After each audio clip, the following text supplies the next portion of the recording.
Noun form of do is. Do की noun form क्या होगी? डू एक क्रिया है, डज भी आपको पता है क्रिया है, डन भी क्रिया है ना, डिड भी क्रिया है, हेल्पिंग वर्ब है कि नहीं है? डू डज हेल्पिंग वर्ब है, डिड भी।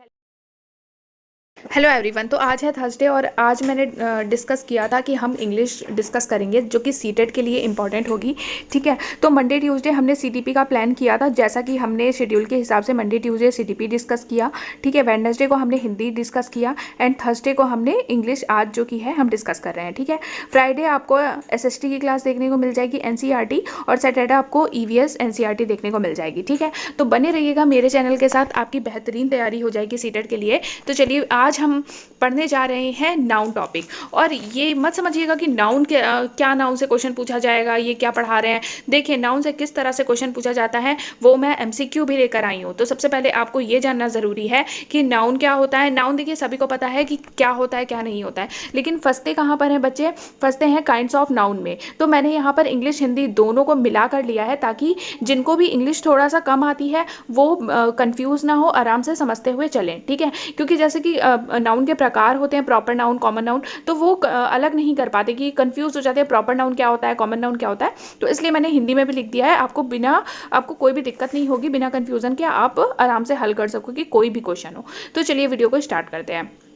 तो देखिए सबसे पहले जो नाउन सभी को पता है क्या होता है। A noun is the name of a person, place और थिंग। किसी भी व्यक्ति, वस्तु, स्थान के नाम को क्या कहते हैं? नाउन कहते हैं, संज्ञा कहते हैं। ठीक है, एग्जाम्पल देख सकते हो आप, Ram, Agra, book, pen, cow, bird, boy, girl, etcetera. ठीक है, ये सब क्या है? नाउन के एग्जाम्पल हैं। ठीक है, अब देखिए मेन क्या है? Kinds of noun. तो मोटा मोटा काइंड्स ऑफ नाउन, नाउन कितने प्रकार के होते हैं? नाउन 5 प्रकार के होते हैं। पहला है प्रॉपर नाउन, जिसे बोलते हैं व्यक्तिवाचक संज्ञा। लिख लीजिएगा, ठीक है, व्यक्तिवाचक संज्ञा किसे बोलते हैं? प्रॉपर नाउन को। कॉमन नाउन होता है जातिवाचक संज्ञा। कलेक्टिव नाउन होता है समूहवाचक संज्ञा। एंड मटेरियल नाउन होता है पदार्थवाचक संज्ञा। एब्स्ट्रैक्ट नाउन होता है भाववाचक संज्ञा। अब जो हिंदी लिखी है ना, इन्हीं से आपको समझ में आ जाएगा कि क्या मतलब है। ठीक है, तो यहाँ पे हम डिटेल में भी देख लेते हैं। पहले हम देखते हैं प्रॉपर नाउन।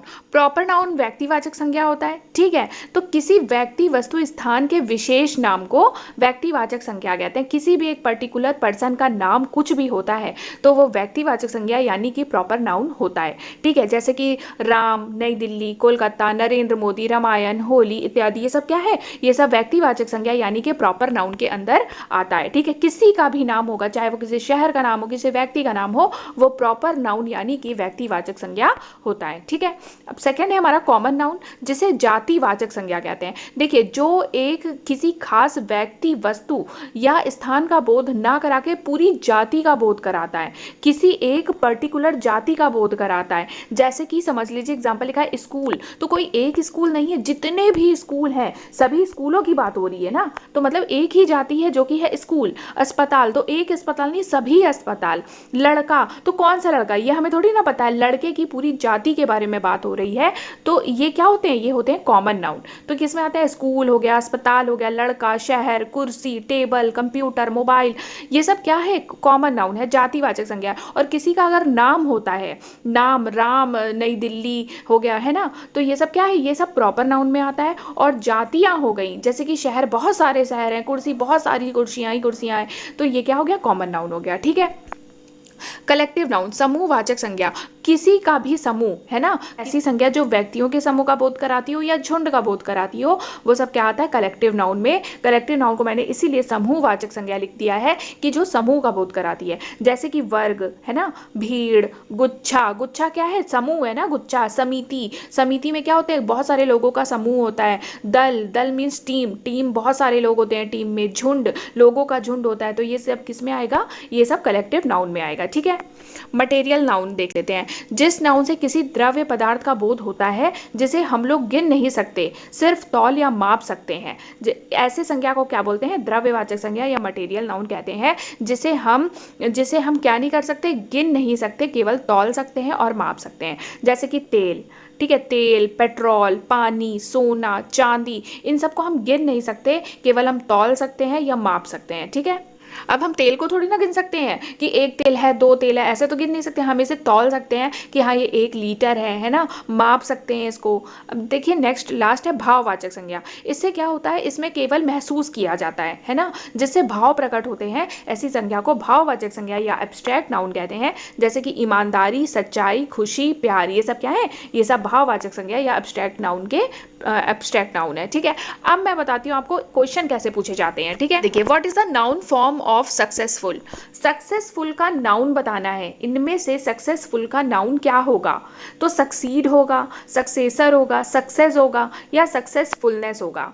तो हम सभी को पता है कि जो सक्सेस है वो क्या है, नाउन है ना। सक्सेस सफलता है ना, तो सक्सेस क्या हो जाएगा, यहाँ पे नाउन हो जाएगा, जो कि सक्सेसफुल का नाउन फॉर्म है। ठीक है, इस तरह से क्वेश्चन पूछे जाते हैं जिस तरह से अभी मैं आपको बता रही हूँ। ठीक है, is the noun form of restrict. Restrict का नाउन फॉर्म क्या है, रिस्ट्रिक्टेड है, रिस्ट्रिक्टिंग है, रिस्ट्रिक्शन है या रिस्ट्रिक्टिव है। तो आपको जब आपको ऐसा चीज़ आता है तो आप ये जो वर्ड होते हैं ना, जिनके लास्ट में TION या SION ऐसे लिखा होता है, तो समझ जाइए कि वो नाउन है। तो इसमें कौन सा वर्ड है, रेस्ट्रिक्शन। रिस्ट्रिक्शन क्या है, एक नाउन फॉर्म है। ठीक है, she went to the police station and made a full confess. अब इसमें से ये बताना है कि कन्फेस का नाउन फॉर्म क्या है। अभी जस्ट मैंने बताया था, जिसके लास्ट में TION या SION लगा हो, आप आंख बंद करके लगा देना कि वो नाउन है। तो कन्फेशन क्या हो जाएगा, एक नाउन है। ठीक है, choose the word appropriate answer and fill in the blanks. The noun form of do is. Do की नाउन फॉर्म क्या होगी, डू एक क्रिया है, डज भी आपको पता है क्रिया है, डन भी क्रिया है ना, डिड भी क्रिया है, हेल्पिंग वर्ब है कि नहीं है, डू डज हेल्पिंग वर्ब है, डिड भी हेल्पिंग वर्ब है ना, डन भी क्रिया हो गया। ये जो डीड है, डीड मीन्स क्या होता है, डीड मीन्स होता है कार्य, तो ये क्या हो जाएगा, ये नाउन हो जाएगा। डू का जो नाउन फॉर्म है वो क्या हो जाएगा, डीड। ठीक है, choose which part of speech the underline word belongs to. तो अब आपको बताना है time is money. Time is money में टाइम क्या है, टाइम क्या है यहाँ पे, टाइम नाउन है। ठीक है, समय समय बोल रहा है ना, समय क्या है यहाँ पे, समय नाउन है। ठीक है, अब देखिए how many types of noun are there in English grammar. English grammar में कितने नाउन होते हैं, 5, 4, 3 या 1। तो हमने ऊपर ही पढ़ा है इंग्लिश ग्रामर में कितने नाउन होते हैं, 5। ठीक है, which nouns are the names given in common to all persons, animals, places or things। तो इसका राइट आंसर क्या हो जाएगा, वो कौन से नाउन है जो सभी पर्सन के लिए, सभी एनिमल्स के लिए और सभी जगहों के लिए, वो कौन से नाम है जो यूज़ किए जाते हैं। तो वो क्या हो जाएगा, कॉमन नाउन है ना। अगर पर्टिकुलर बोलता कि पर्टिकुलर एक पर्सन के लिए जो नाम यूज़ किया जाता है तो प्रॉपर नाउन हो जाता, लेकिन वो सभी के लिए बोल रहा है तो जातिवाचक संज्ञा हो गई। तो यहाँ पर क्या हो जाएगा, कॉमन नाउन हो जाएगा। ठीक है, which noun are the names of particular persons, animals, places और थिंग्स। जस्ट मैंने अभी बताया कि जब वो पर्टिकुलर पर्सन, जब पर्टिकुलर मतलब एक पर्सन के लिए, एक एनिमल के लिए नाम है, एक एनिमल का नाम है, एक पर्सन का नाम है, एक पर्सन का नाम जैसे राम है, तो वो किस में आएगा, वो प्रॉपर नाउन में आएगा, है ना। Which nouns mean a group or collection of persons, animals और things all together। इसमें ये बोल रहा है जो एक ग्रुप को दर्शाता है, चाहे वो व्यक्तियों का ग्रुप हो, जानवरों का ग्रुप हो, तो वो किस में आता है, कलेक्टिव नाउन में आता है। ठीक है, Which nouns describe untouchable things like ideas, feeling, concept और qualities। वो कौन सा नाउन है जो फीलिंग्स को दिखाता है, कॉन्सेप्ट्स को, क्वालिटीज़ को दिखाता है, आइडियाज़ को दिखाता है। तो हमने पढ़ा था कि वो संज्ञा जो भाव प्रकट करती है, मतलब कि भाववाचक संज्ञा। तो भाववाचक संज्ञा क्या होती है, एब्स्ट्रैक्ट नाउन होता है। तो राइट आंसर क्या हो जाएगा, abstract noun. Which nouns are the names of things that are made of various materials और metallic elements। जो materials के नेम दर्शाते हैं वो कौन सा नाउन है, तो मटेरियल, आप समझ ही जाओ, मटेरियल आ गया है तो क्या हो जाएगा, मटेरियल नाउन हो जाएगा। Raju is a good student, here Raju is. यहाँ पे एक राजू है, राजू पूछा जा रहा है कि राजू क्या है, राजू क्या है, एक प्रॉपर नाउन है। जब कोई पर्टिकुलर बंदा है, उसका नाम बोला गया है कि राजू क्या हो जाएगा, तो राजू क्या है, एक प्रॉपर नाउन हो जाएगा। ठीक है, mother says that we should have faith on God, here faith is. यहाँ पे बोला गया, मेरी मम्मी कहती हैं कि हमें भगवान पर विश्वास करना चाहिए। तो जो फेथ है, जो विश्वास है, वो क्या है, देखो विश्वास क्या है, एक फीलिंग ही तो है। तो ये क्या हो जाएगा, फीलिंग मतलब भाव है एक, तो ये एब्स्ट्रैक्ट नाउन में आएगा, यानी कि भाववाचक संज्ञा में आएगा ये। ठीक है, iron is a useful metal, here iron is. Iron एक बहुत महत्वपूर्ण मेटल है। आयरन क्या है यहाँ पर, मटेरियल नाउन है, प्रॉपर नाउन है, कॉमन नाउन है या नन ऑफ द अबव है। तो आयरन क्या है, आयरन एक मटेरियल नाउन है। ठीक है, अभी हमने जैसे पढ़ा था कि वैसी चीजें जिन्हें हम गिन नहीं सकते, केवल नाप और तौल सकते हैं, वो मटेरियल नाउन में आती हैं। तो आयरन यहाँ पर क्या हो जाएगा, मटेरियल नाउन हो जाएगा।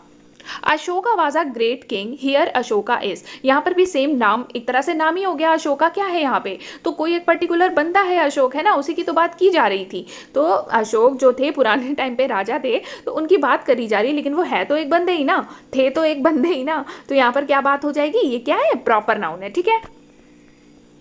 Knowledge is the example of, knowledge क्या है, ज्ञान क्या है, यहाँ पर एब्स्ट्रैक्ट नाउन है, प्रॉपर नाउन है, कॉमन नाउन है या कलेक्टिव नाउन है। तो नॉलेज, ज्ञान होना, तो ये एक तरह से इसके क्वालिटी को दर्शा रहा है। तो यहाँ पर क्या हो जाएगा, एब्स्ट्रैक्ट नाउन हो जाएगा। Temple, mosque and church are the example of, मंदिर, मस्जिद और जो चर्च है वो किसके एग्जाम्पल है, एब्स्ट्रैक्ट नाउन के, प्रॉपर नाउन के, कॉमन नाउन के, कलेक्टिव नाउन के। तो मंदिर बोला जा रहा है तो एक मंदिर की बात नहीं करी जा रही है। अगर बोला जाता राम मंदिर तो हम सोचते हैं हाँ उस मंदिर की बात करी जा रही है, बट मंदिर बहुत सारे मंदिर, मस्जिद तो बहुत सारे मस्जिद है, चर्च तो बहुत सारे चर्च हैं, तो ये किसकी बात करी जा रही है, ये कॉमन नाउन की बात करी जा रही है, यानी कि ऑप्शन नंबर सी सही हो जाएगा इसका, ठीक है। Taj Mahal is the example of, Taj Mahal किसका एग्जाम्पल है, एब्स्ट्रैक्ट नाउन का, proper noun, common noun, collective noun. तो ताजमहल सभी को पता है, एक ही ताजमहल है, हमारा फोकस उसी पर जाता है, तो पर्टिकुलर एक की बात हो रही है। तो ताजमहल किसका एग्जाम्पल है, प्रॉपर नाउन का एग्जाम्पल है, ठीक है। Forts and buildings are the example of, अब ताजमहल का नाम लिया तो वहां पर प्रॉपर नाउन हो गया, बट क्या होता है जब फोर्ट्स बोला गया, बिल्डिंग्स बोली गई, मतलब किले बोले गए और इमारतें बोली गई, तो एक किला तो है नहीं, एक इमारतें तो नहीं है, किला बोलो तो बहुत सारे किले हैं ना, तो ये किस में आ जाएगा, ये कॉमन नाउन में आ जाएगा, यानी कि ऑप्शन नंबर सी सही हो जाएगा इसका, ठीक है। The Ganga is the example of, abstract noun, proper noun, common noun या कलेक्टिव नाउन। तो द गंगा, एक ही तो गंगा रिवर है, उसी की तो बात करी जा रही है, तो यहाँ पर क्या हो जाएगा, यहाँ पर हो जाएगा प्रॉपर नाउन, ठीक है, यानी कि ऑप्शन नंबर बी। इसी तरह से क्वेश्चन पूछे जाते हैं, ठीक है, जैसे कि पैसेज आ जाता है और पैसेज के बाद 2-3 क्वेश्चन आपको नाउन से देखने को मिल सकते हैं, ठीक है। तो इसी तरह से आप एक एक टॉपिक पढ़ते चलोगे तभी आपका कवर होगा। अब आपको हर वीक में थर्सडे को इंग्लिश की क्लास मिल जाएगी और हम इसमें इंग्लिश पेडागोजी भी डिस्कस करेंगे, ग्रामर पोर्शन भी डिस्कस करेंगे, एक्टिव पैसिव भी डिस्कस करेंगे, क्योंकि एक्टिव पैसिव जैसे क्वेश्चन भी पूछे जाते हैं, ठीक है। तो ये था सेशन, उम्मीद है आपको पसंद आया होगा। Thank you so much.